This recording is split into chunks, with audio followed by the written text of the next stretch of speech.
መጽሐፉን ከፍታል፣ ግን አንዱንም መስመር ማንበብ አልቻልክም። አይን ቃላቶች ላይ ቢሆንም አእምሮ ግን ሌላ ዓለም ውስጥ ነው። ያ የታወቀው ማጥናት ሰለቸኝ የሚለው ስሜት መላ ሰውነትን ወጥሮታል። ይህ አንተ ብቻ ችግር አይደለም። እኔም በዚህ ጨለማ መንገድ ውስጥ አልፌያለሁ። ነገር ግን በአንድ ቀላል ለውጥ ያንን የመሰላቸት ሰንሰለት ሰብሬ እንዴት ለሰዓታት በንቃት ማጥናት እንደቻል ዛሬ አጋራሃለሁ።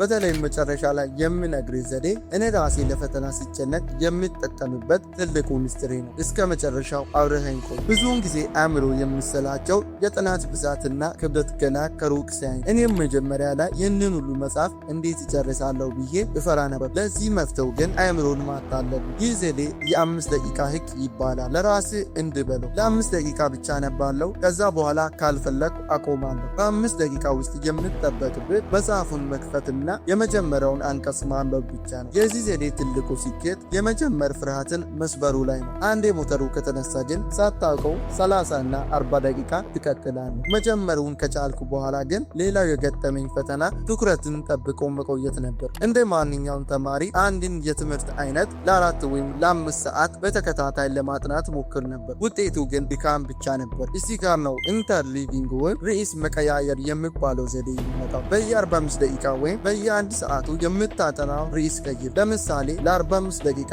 ሂሳብ ከሰራ በኋላ ወደ ታሪክ ወይም ወደ ሌላ ዘርፍ ተሻገር። አእምሮ አዲስ መረጃ ሲያገኝ በንቃት መቀበል ጀምራል። ይህ ዘዴ መረጃዎችን በደንብ እንድታስታውስና በፈተና ወቅትም አንዱ ርዕስ ከሌላው የመለየት ብቃትህን በእጅጉ ይጨምረዋል። ሶስተኛው ዘዴ አካባቢን መቀየር ነው። አንዳንዴ ችግሩ አንተ ላይ ሳይሆን በዙሪያ ባለው ድባብ ላይ ነው። ሁል ጊዜ በአንድ ጠረጴዛ ላይ ለሰዓታት ስትቀመጥ አእምሮ ያንን ቦታ ከድካም ጋር ያገናኘዋል። ስለዚህ መሰላቸት ሲጀምር ወዲያውኑ ተነስና ቦታ ቀይር። ከክፍል ወጥተህ ሳሎን ተቀመጥ ወይም በረንዳ ላይ ወጥተህ ንጹህ አየር እየተነፈስክ ሞክር። ይህ በሳይንሱ ዘ ኖቨልቲ ኢፌክት ይባላል። አእምሮ አዲስ አካባቢ ሲያይ አዲስ ስራ እየጀመርን ነው የሚል የንቃት መልእክት ለሰውነት ያስተላልፋል። አራተኛውና ብዙዎቻችን የምንሳሳትበት ነጥብ የእረፍት አጠቃቀም ነው። እኔ በፊት ጥናት ሲሰለቸኝ ቲክቶክ ወይም ፌስቡክ እከፍት ነበር። ነገር ግን ስልክ መጎርጎር እረፍት አይደለም፣ ይልቁን አእምሮን ይበልጥ ያዳክማል። በምትኩ አክቲቭ ብሬክ ወይም ንቁ እረፍት ውሰድ። ፊትህን በቀዝቃዛ ውሃ ታጠብ። አእምሮ ወዲያውኑ እንዲነቃ ያደርጓል። ለ5 ደቂቃ ሰውነትን አነቃቃ ወይም ስትሬቺንግ ስራ። እንቅስቃሴ ስታደርግ ደም ወደ አእምሮ በከፍተኛ ፍጥነት ይረጫል። ያነ ወደ ጥናት ስትመለስ አዲስ ጉልበት ታገኛለህ። በመጨረሻም ወደ ዋናው ትልቁ ምስጢር ይመጣል። እሱ ምንድን ነው?